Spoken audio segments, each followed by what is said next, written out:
दोस्तों, इन 4 विषयों में से जो मेरा पसंदीदा विषय है वो है सत्ता में भागीदारी, क्योंकि यह देश सत्ता से चलता है और सत्ता में यदि हमारी जितनी बड़ी भागीदारी होगी उतना ही बड़ी सफलता के हम हकदार रहेंगे।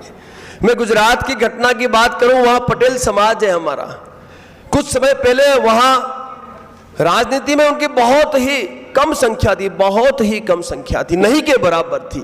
उन्होंने शुरुआत राजनीति से की, वहां अपनी संख्या उन्होंने बढ़ाई और आज वो पूरे विश्व में बड़ी ही एकाग्रता से अपना कार्य कर रहे हैं। तो दोस्तों, सत्ता में यदि बड़ी भागीदारी चाहिए तो हमें संगठित तो होना ही पड़ेगा, ये हमें स्वीकारना होगा।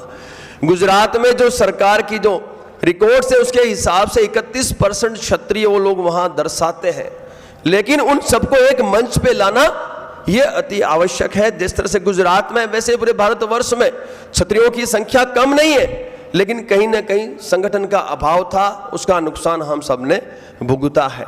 लेकिन अब जब समाज जागृत हुआ है तो क्यों ना हम सत्ता की बात करें, क्यों ना हम कैडर तैयार करें, क्योंकि लोकतंत्र लोकशाही में जितने ज्यादा असर होंगे उतनी बड़ी सफलता हमें मिलेगी। दोस्तों, हम सबका ये दायित्व बनता है, यहां सभी संगठन आज उपस्थित हैं।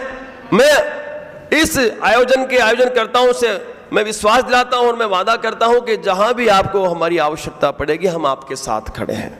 सत्ता के बिना कुछ भी नहीं है, सबसे पहले हमें सत्ता में स्थापित होना होगा और वहीं से ये देश चलता है, वहीं से ढेर सारी योजनाओं का उपयोग करके हम युद्ध स्तर पे इस समाज का भी लाभ कर सकते हैं और देश की जनता का भी लाभ कर सकते हैं।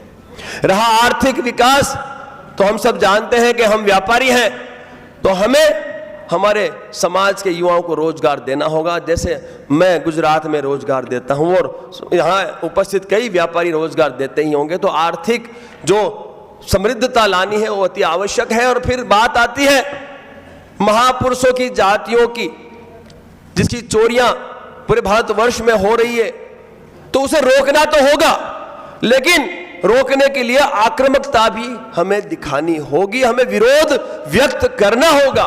बिना विरोध व्यक्त किए बिना हम इन चोरियों को नहीं रोक पाएंगे। तो मैं निवेदन करूंगा सभी संगठनों के मुखियाओं से कि ऐसी घटनाएं जहां भी होती है तो हम सबको एक समन्वय समिति के तहत एक साथ बैठकर इन घटनाओं को रोकना होगा। जिस तरह से राणा पूंजा जी की बात करें, सोलंकी परिवार यहाँ उपस्थित है, उनके वंशज यहाँ उपस्थित है, उसके बावजूद भी आप देखिए यहाँ राणा पूंजा जी की जाति को चुराया गया है।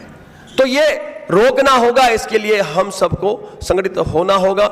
बाकी आप सब समझदार हैं, आप सब सक्षम हैं, डर हमें कोई डरा नहीं सकता, डरने की हमें आवश्यकता नहीं है। और जब भी आवश्यकता पड़ती है स्वाभिमान के लिए तो हमें मैदान में आना अति आवश्यक है।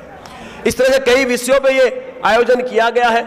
जिस तरह से राजनीति के बारे में मैंने कहा, उसी तरह से मैंने आपको बाकी सारी विषयों के बारे में चर्चा की। तो मैं आपसे इतना ही निवेदन करूंगा, जब भी आवश्यकता पड़ती है इस समाज को एकता की, तो हम सभी एक साथ इस समाज के उज्जवल भविष्य के लिए संगठित रहे और साथ मिलकर इस समाज के उज्जवल भविष्य के लिए अपना योगदान अवश्य सुनिश्चित करें।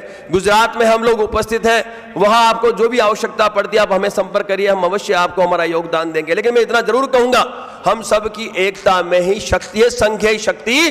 कलियुग के भगवान श्री कृष्ण के ये शब्द हैं, उन्होंने खुद ने ये कहा है कि इस संगठन ही शक्ति है। और मैं इतना और कहूंगा कि गीता में भी ये भी लिखा हुआ है, अहिंसा परमो धर्म, धर्म हिंसा तदेव च। तो ये कुछ बातें हैं जो मैं आप सब तक पहुंचाना चाहता था। आवश्यकता पड़ने पर, जब आवश्यकता हो तो हमें शास्त्र और शस्त्र को भी हाथ में लेना होगा और समाज हित के लिए अपना योगदान देना होगा। जय मां करणी, जय एकनाथ जी।